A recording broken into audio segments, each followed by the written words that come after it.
नमस्कार, मैं हूं सिकता देव और आप देख रहे हैं दोपहर दमदार। शुरुआत अयोध्या के राम मंदिर चढ़ावा चोरी मामले से, जिसका विवाद थमा नहीं है कि उत्तराखंड के बद्रीनाथ धाम में नया मामला सामने आ गया है। एनडीटीवी ने आपको अयोध्या में चढ़ावा चोरी से जुड़ी खबरें सबसे पहले बताई और बद्रीनाथ धाम की खबरें भी हम आपको सबसे पहले बता रहे हैं।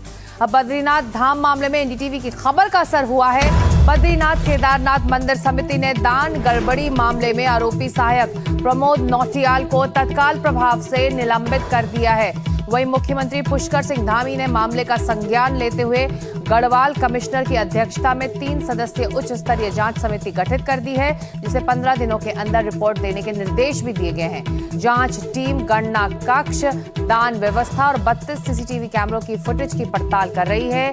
बीकेटीसी ने साफ किया है कि श्रद्धालुओं की आस्था से जुड़े मामलों में जीरो टॉलरेंस की नीति अपनाई जाएगी और जांच में जो भी दोषी पाया जाएगा उसके खिलाफ कठोर विभागीय और कानूनी कार्रवाई की जाएगी। इससे पहले एनडीटीवी पर खबर दिखाए जाने के बाद मंदिर प्रबंधन ने जांच समिति का गठन किया और शुरुआती जांच के बाद एक कर्मचारी की निलंबन की भी खबर आई।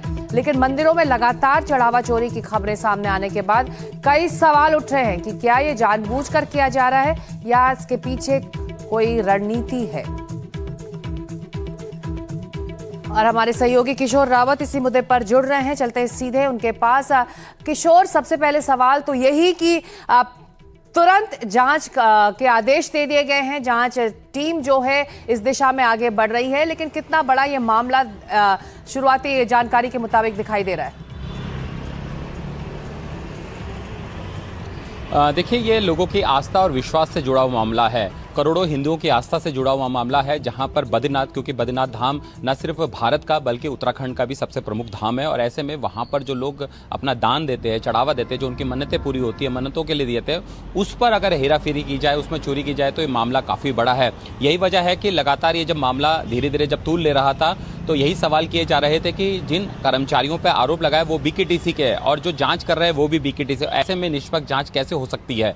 यही वजह था कि मुख्यमंत्री पुष्कर सिंह धामी ने गढ़वाल कमिश्नर की अध्यक्षता में 3 सदस्यीय कमेटी का गठन किया है, जो 15 दिन के अंदर रिपोर्ट देगी। बीकेटीसी की जो जांच कमेटी थी उसने जो 4 सदस्यीय कमेटी थी उसने जो सीसीटीवी फुटेज खाले उसमें जो चीज़ें पाई और उसमें प्रमोद नौटियाल जो निजी सहायक है उनको नोटिस दिया। उनसे पूछा गया कि 9 से 9:30 बजे के बीच में आपके साथ फ़ोन के साथ क्या चीज़ थी उसका आप विवरण दीजिए। वो नहीं बता पाए।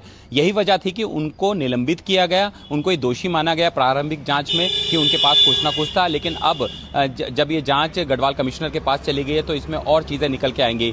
दूसरी बात, देर रात ही इसमें मुकदमा, बद्रीनाथ जो थाना है वहाँ पर मुकदमा दर्ज कर लिया गया है और इसमें जो मुकदमा दर्ज किया उसमें साफ लिखा है कि इनके पास जो प्रूफ थे वो प्रूफ नहीं दे पाए। और दूसरा ये था कि 9 से 9:30 बजे के बीच में जो उसमें रिपोर्ट में आया है, यानी जो सीसीटीवी फुटेज में आया है उसमें उनके हाथ में क्या था, ये सारा प्रूफ हो चुका है कि उनके सीसीटीवी में उनके हाथ में कुछ था जब फुटेज में आया था, यानी वो उसका बात नहीं बता पाए।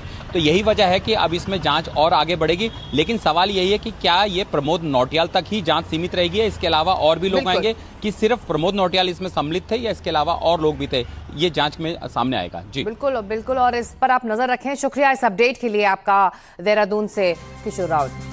और आपको अब राम मंदिर चढ़ावा चोरी से जुड़ी खबर बताते हैं। राम मंदिर ट्रस्ट की बैठक और एसआईटी रिपोर्ट सामने आने से ट्रस्ट से जुड़े कुछ लोगों पर कई सवाल अब खड़े हो रहे हैं। ट्रस्ट की बैठक में बाद माना जा रहा था कि विवाद खत्म हो जाएगा, आरोपियों पर कार्रवाई, जिम्मेदार लोगों की पहचान की जाएगी, लेकिन इसके ठीक उलट ऐसा लग रहा है कि सिर्फ एक दूसरे पर जिम्मेदारी डाली जा रही है। चंपत राय और गोविंद देवगिरी की मुलाकात हुई है। तीर्थ क्षेत्र भवन में करीब 2 घंटे बातचीत हुई। मुलाकात की कोई तस्वीरें या बयान तो जारी नहीं हुआ। ट्रस्ट से चंपत राय की छुट्टी के बाद ये पहली मुलाकात है और इस मुलाकात को लेकर भी अब सवाल उठ रहे हैं। माना जा रहा है कि चंपत राय नाराज हैं क्योंकि उन्होंने जिस लहजे में चिट्ठी लिखी थी उससे लग रहा था कि वो काफी नाराज हैं। और इस मुलाकात में आखिर दोनों की बातचीत का मुद्दा क्या था, किसके इर्द गिर्द ये पूरी बातचीत और मुलाकात रही, इस पर अभी जानकारी आनी बाकी है। इस बैठक के बारे में अभी तस्वीरें भी सामने नहीं आई हैं, लेकिन ये अहम बैठक मानी जा रही है। अजय दुबे जुड़े रहे हैं हमारे साथ अयोध्या से, चलते हैं सीधे अयोध्या अजय के पास। अजय, ये अहम मुलाकात है लेकिन जानकारी बिल्कुल नहीं आ रही है, मनाने के लिए गए थे या फिर कुछ और मसौदा था इस बातचीत, इस मुलाकात का, कुछ जानकारी इस वक्त? बिल्कुल सिकता, आपने खुद भी अयोध्या में रह के देखा कि कैसे जो ट्रस्ट के लोग हैं उनमें आपसी खींचातानी किस हद तक है। और दिनेंद्र दास ने तो उस ट्रस्ट की बैठक के पास ये भी कह दिया उसके बाद कि चाहते नहीं थे कुछ ट्रस्ट के सदस्य की चंपत का इस्तीफा हो चंपत राय का, लेकिन गोविंद गिरी जी की तरफ से, महाराज की तरफ से ये किया गया। अब क्योंकि कल गोविंद देवगिरी महाराज लगातार हमलावर थे, लगातार जवानी फायरिंग कर रहे थे चंपत राय की भूमिका को लेकर, तमाम गड़बड़ियों में उनके द्वारा जो लगाए गए लोग थे उनकी गड़बड़ियों को लेकर, और शाम को जब बयान चंपत राय की तरफ से लिखित जारी होता है, मालूम चलता है कि वो भी काफी सारे विचारों के उबाल के ऊपर बैठे हुए हैं, एसआईटी की फाइनल रिपोर्ट का वेट कर रहे हैं। तो बाद में बात और ना बिगड़े, संभवतः यही कारण है कि आज गोविंद देवगिरी महाराज पहुंचे हैं मिलने के लिए, चंपत राय से उनकी मुलाकात हुई है। और इस बैठक के जो मायने हैं, ये विवाद आगे और ना बढ़े ट्रस्ट के सदस्यों के बीच, इसका भावार्थ लगाया जा रहा है। साथ ही जो मैनेजमेंट है, अब क्योंकि एक नया व्यक्ति डिसाइड किया गया है कि जो त्वरित प्रक्रिया में उस डिसीजन को लेगा, तो ऐसे में कैसे वो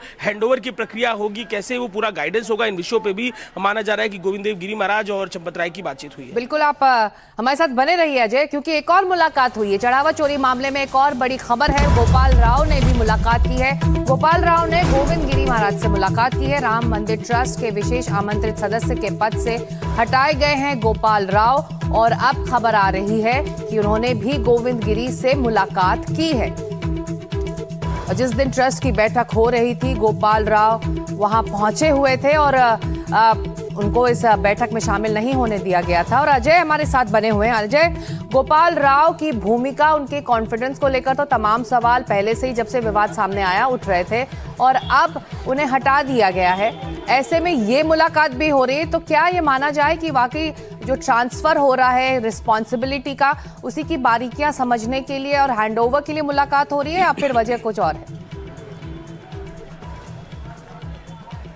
निश्चित ही देखिए, दो व्यक्तियों के बीच की ये बातचीत है, क्या चर्चा हुई वो तो स्पष्ट नहीं है, लेकिन गोविंद देवगिरी महाराज जो है वो बड़ा नाराज थे गोपाल राय जब पहुंचते हैं बैठक में, उनकी मौजूदगी को लेकर, उनकी कार्यक्षेत्र को लेकर, गड़बड़ियों में उनकी भूमिका को लेकर। अब ऐसे में मिलने के लिए पहुंचे हैं, क्या कुछ आगे स्थिति स्पष्ट होती है, क्या वो उनका प्रवास अयोध्या में बना रहेगा, क्या उनकी भूमिका का अंत हो जाएगा, इन सब विषयों को लेकर सवाल है, जो एक बड़ा जो इस पूरे मामले में डेवलपमेंट है, एसआईटी की फाइनल रिपोर्ट आने के बाद होगा। लेकिन आज मेल मुलाकातों का दौर अयोध्या में साधु संतों, खास तौर पर ट्रस्ट के सदस्यों और पूर्व सदस्यों के बीच जारी है। जी बिल्कुल, आप नजर रखें, हम लौटेंगे आपके पास। फिलहाल अपडेट के लिए अयोध्या से अजय, आपका शुक्रिया।